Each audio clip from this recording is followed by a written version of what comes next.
Bonjour à tous, j'espère que vous allez bien. Le yin semble plus dur avec le yang. Effectivement, sous un certain aspect, oui, il est plus dur.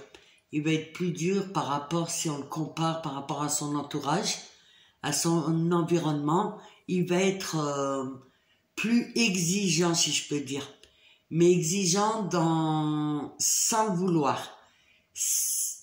C'est comme s'il fallait que il y a une certaine perfection du début. Parce qu'au début, quand il l'a vu, quand il voit son yang, il voit sa lumière. Il est émerveillé et il a beaucoup d'admiration.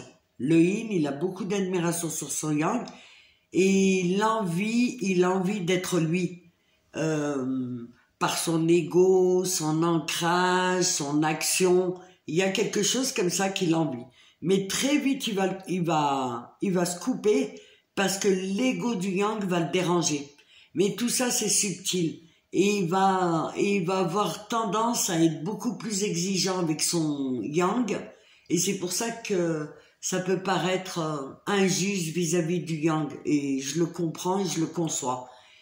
Mais lorsqu'il n'en a pas conscience, on va pas parler du déni parce qu'on en a suffisamment parlé.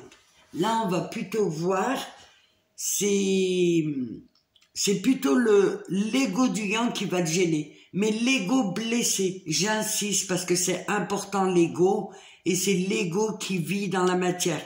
C'est important l'ego. Je répète, il faut pas le diminuer faut juste le guérir. Et il va s'apercevoir de cet ego blessé, inconsciemment des stratégies que peut opter le yang pour pouvoir avoir cet amour. Ça, il va le ressentir et le comprendre bien après, lorsqu'il va se réveiller.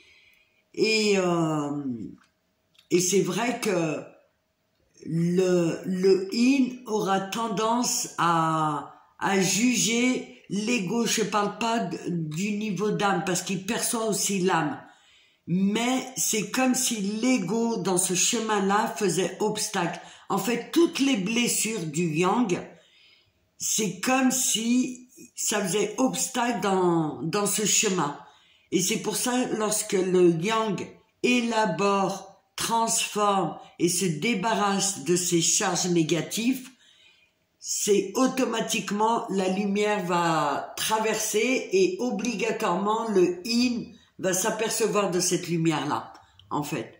C'est vraiment sous un certain angle, il va être plus exigeant avec son yang, parce que d'une part, il est guidé, et d'autre part, cet ego va le gêner. Mais ça, il en a conscience que cet ego le gêne. Il y a des fois, ça va un peu le titiller et se dire, ah ouais, là, c'est un peu trop.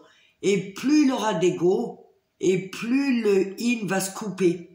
Et en fait, c'est toute la dynamique, si vous pouvez la comprendre, parce que plus le yang va élaborer, plus il va laisser passer la lumière, et plus, j'allais dire, ça va foudroyer le yin, quelque part. Parce que à un moment donné, quand il y aura beaucoup plus de lumière, je dis pas de tout enlever, parce que je n'y crois pas, et on reste humain, et heureusement qu'on n'est pas que de la lumière.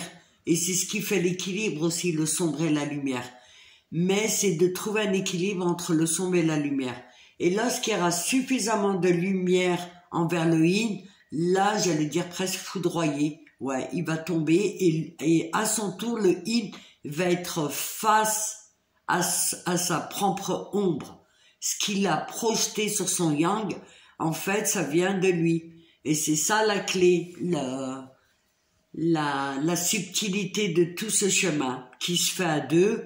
Et bien sûr, j'insiste sur le fait que ça reste un lien d'amour qui est très souffrant au début. Tant que les égos et l'ego est présent, c'est très souffrant. Et plus on va lâcher, plus on va avoir de la hauteur, plus on va voir au-delà des égos, parce que quelque part, le yin, il va comprendre que même si ça a été de la stratégie, c'est peut-être parce que le yang n'a pas osé, il n'a pas osé prendre sa place, osé se positionner, et il va comprendre que c'est plus de la peur que de la stratégie. En fait, ça reste de l'amour. Voilà, je vous ai fait une petite capsule. J'espère qu'elle vous sera utile. Et dans tous les cas, je vous dis à très vite. Merci pour vos likes. Merci pour vos commentaires. Et à très vite.